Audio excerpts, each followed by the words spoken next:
Hello, lovely to see you again. I hope you're keeping well in these very strange times we're living at the moment. I'd like to share with you the story of the tale of the three trees. It's been passed down from generation to generation, and the original writer is still unknown to this day. But I'd like to share this story with you nonetheless. Once upon a time, upon a mountaintop, three little trees stood and dreamed of what they wanted to become when they grew up. The first little tree looked up at the stars twinkling like diamonds above him. "I want to hold treasure," he said. "I want to be covered with gold and filled with precious stones. I will become the most beautiful treasure chest in the whole wide world." The second tree looked out at the small stream trickling by on its way to the ocean. "I want to be a strong sailing ship. I want to travel mighty waters and carry powerful kings. I will be the strongest ship in the world." The third little tree looked down into the valley below, where busy men and women were working in a busy town. "I don't want to leave this mountain top at all," she said.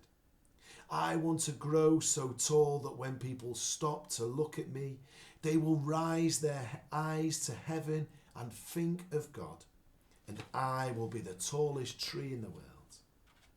Years passed, the rains came, the sun shone, and the little trees grew tall. One day, three woodcutters climbed the mountain. The first woodcutter looked at the first tree and said, "This tree is beautiful. It is perfect for me." With a swoop of his shining axe, the first tree fell. "Now I shall be made into a beautiful chest," thought the first tree. "I shall hold wonderful treasure." The second woodcutter looked at the second tree and said, "This tree is strong. It is perfect for me." With a swoop of his shining axe, the second tree fell. "Now I shall sail mighty waters," thought the second tree. "I shall be a strong ship fit for kings." The third tree felt her heart sink when the last woodcutter looked her way. She stood straight and tall and pointed bravely to heaven. But the woodcutter never even looked up. "Any kind of tree will do for me," he muttered. With a swoop of his shining axe, the third tree fell. The first tree rejoiced when the woodcutter brought him to a carpenter's shop, but the busy carpenter was not thinking about treasure chests. Instead, his work-worn hands fashioned the tree into a feed box for animals. The once beautiful tree was not covered with gold or filled with treasure. He was coated with sawdust and filled with hay for hungry farm animals. The second tree smiled when the woodcutter took him to a shipyard. But no mighty sailing ships were being made that day. Instead, the once strong tree was hammered and sawed into a simple fishing boat. Too small and too weak to sail an ocean or even a river, he was taken to a little lake. Every day he brought in loads of dead, smelly fish. The third tree was confused when the woodcutter cut her into strong beams and left her in a lumberyard. What happened, the once tall tree wondered. All he ever wanted to do was stay on the mountain top and point to God. Many days and many nights passed. The three trees nearly forgot their dreams. But one night, one golden starlight poured over the first tree as a young woman placed her newborn baby into the feed box. "I wish I could make a cradle for him," her husband whispered. The mother squeezed his hand and smiled as the starlight shone on the smooth and sturdy wood. This manger is beautiful, she said.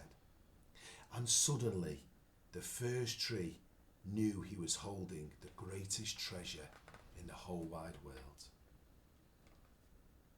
One evening, a tired traveller and his friends crowded into an old fishing boat. The traveller fell asleep as the second tree quietly sailed out into the lake. Soon a thundering, crashing storm arose. The little tree shuddered. He knew he was not have enough strength to carry so many passengers safely through the wind and the rain. The tired man awakened. He stood up, stretched out his hand and said, "Peace." The storm stopped as quickly as it had begun. And suddenly the second tree knew he was carrying the King of heaven and of earth. On Friday morning, the fir tree was startled when her beams were yanked from the forgotten woodpile. She flinched as she was carried through an angry, jeering crowd. She shuddered when soldiers nailed a man's hands to her. She felt ugly and harsh and cruel. But on the Sunday morning, when the sun rose and the earth trembled with joy beneath her, the fir tree knew that God's love had changed everything. It had made the first tree beautiful. It had made the second tree strong. And every time people thought of the fir tree, they would think of God. And that was better than being the tallest tree